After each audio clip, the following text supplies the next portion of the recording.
Have you ever been called an old soul? Or, praised for being the responsible one, the one who always holds it all together?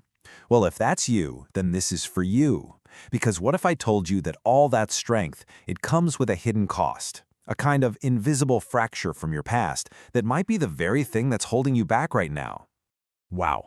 This quote, it just gets right to the very heart of it, doesn't it? The child who gets praised for being so mature, for never making a fuss, they aren't just being good, no. They're learning a really dangerous lesson, that their own needs just don't matter. They're learning how to literally disappear in plain sight. And this vanishing act in childhood, well, it creates a very specific type of adult. An adult who, from the outside, looks like they have it all figured out. I mean, they're competent, they're successful, always in control. But on the inside, there's a huge problem. If this is resonating with you, you know this feeling deep in your bones. It's this profound disconnect between how capable you are on the outside and how you actually feel on the inside. You can manage a whole team at work, a family, a crisis, no problem. But you just can't seem to shake that persistent feeling of emptiness, like you're just playing a part. So how in the world does this happen? Well, listen to me.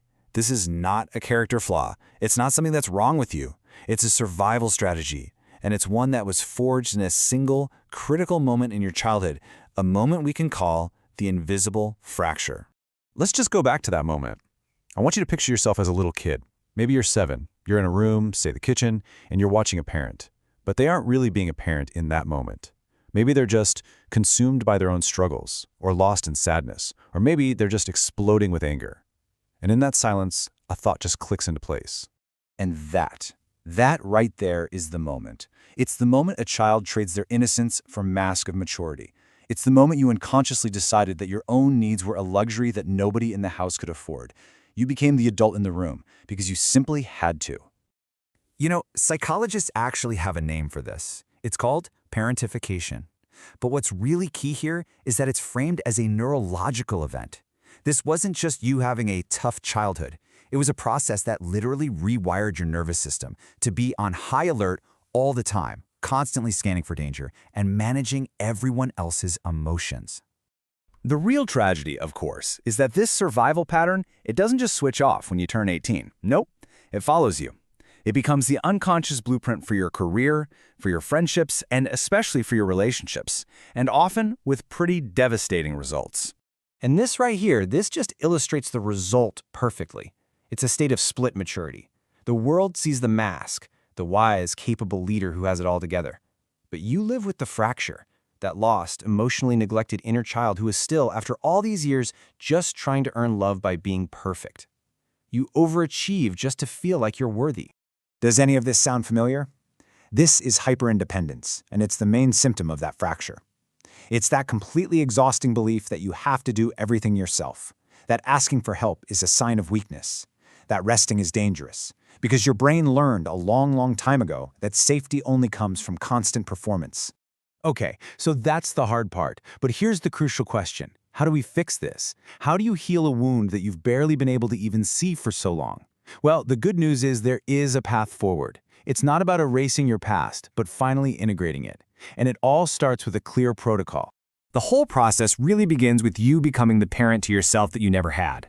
So first, you have to just witness that child's experience without trying to fix it or downplay it. Stop saying, it wasn't that bad.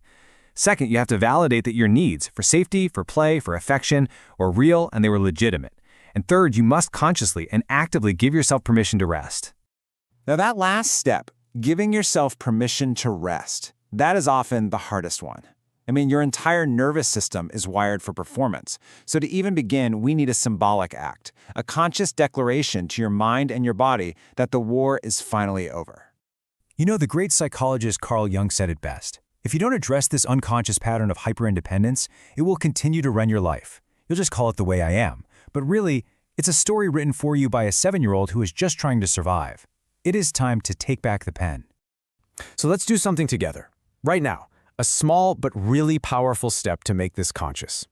I want you to go to the comments below and type these 6 words. I am finally allowed to rest. And this is more than just a comment. It's a declaration. It's a signal to your nervous system that the long war for approval is finally over. Look, this journey of healing is not easy, but it is the most important work you will ever do. You can't get your childhood back, that's true, but you have your entire future ahead of you. And this time, you get to be the one who writes it.